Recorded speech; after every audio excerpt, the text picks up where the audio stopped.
নিউজিল্যান্ডের বিপক্ষে বাংলাদেশের সম্ভাবনা কতটুকু? 24 তারিখে ম্যাচ রয়েছে নিউজিল্যান্ড আর বাংলাদেশের। আমি বলবো কি, আগে থেকে ভাই বাংলাদেশকে নিয়ে কোনো প্রত্যাশা করিয়েন না, কারণ এই দলটা দর্শকের আবেগ বুঝে না, দর্শকের অনুভূতি বুঝে না। মানে বাংলাদেশের প্লেয়ারদের কোনো লাগাম নাই, কোনো কিছু নাই, তারা ইচ্ছামতো খেলে, ইচ্ছামতো আউট হয়, এটাই হলো তাদের নিয়ম। আমি দেখেছি তারা কত উদাসীনতাভাবে আউট হইতে পারে। আপনি শান্তর আউটটা দেখেন, সৌম্য সরকারের আউটগুলো দেখেন, এটা জাস্ট খামখেয়ালি ছাড়া আর কিছু না। মুশফিকুর রহিমের আউটটা দেখেন, প্রথম বলটা এইভাবে একটা প্লেয়ার, অভিজ্ঞ প্লেয়ার কখনো আউট হইতে পারে না, কারণ তারা এইভাবে এই আউট হওয়ার দুঃসাহসটা কই পায় জানেন? কারণ আমাদের বাংলাদেশের সাইড বেঞ্চটা শক্তিশালী নয়। আমাদের সাইড বেঞ্চে যদি তাদের রিপ্লেসমেন্ট প্লেয়ার থাকতো, তাহলে তাদের মাথায় থাকতো যে আমাদেরকে ভালো খেলতে হবে, নাহলে আমাকে বসিয়ে রাখা হবে। কিন্তু এই সাইড বেঞ্চটা আমরা শক্তিশালী করতে পারতেছি না বলে আমাদের এই সিনিয়র প্লেয়াররা এই ধরনের লাগামহীন খেলা খেলতেছে।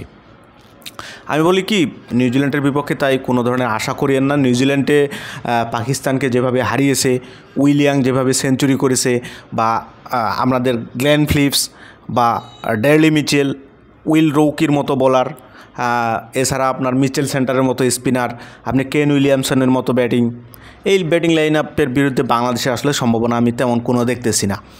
যাই হোক, এখন বাংলাদেশের স্কোয়াডে কোনো পরিবর্তন আসবে কিনা সেটা এখন দেখার বিষয়, কারণ বাংলাদেশে প্রথম ম্যাচে দেখলাম নাহিদ রানাকে ইনক্লুড করা হয়নি, বাট নাহিদ রানাকে ইনক্লুড করা দরকার ছিল, কারণ মুস্তাফিজকে বসিয়ে রাখলেই ভালো হতো ভারতের বিপক্ষে। মুস্তাফিজ যেহেতু দীর্ঘদিন আইপিএল খেলছে, সেক্ষেত্রে আইপিএলের ভারতীয় প্লেয়াররা তার বল কিন্তু এখন ভালোভাবেই উড়িয়ে মারতে পারতেছে।